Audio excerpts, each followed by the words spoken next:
Hello everybody. In this video, we'll be exploring the Export to FEA tool available in the Pipeline module of the Creaform Integrity Suite. Suppose we have this corroded pipe on which we'd like to conduct an FEA analysis. It's now possible to send the data over to our Creaform engineering team. Here's how. On the analysis page, click on the Export to FEA button at the top. We'll need to first obtain an authorization key and a project ID.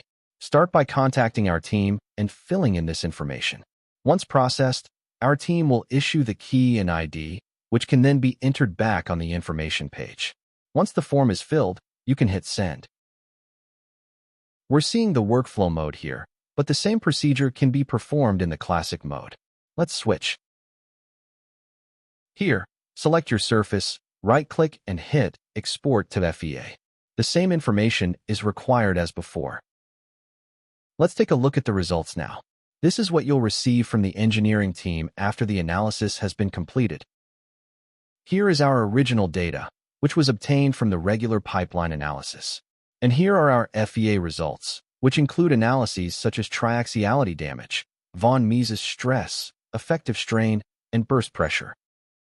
Going back to the guided workflow mode, we'll see the same results presented in the feature navigation tree. Well, that's it for this video. Thanks for watching. Hopefully with this new information, you'll be able to make better decisions about your pipeline maintenance.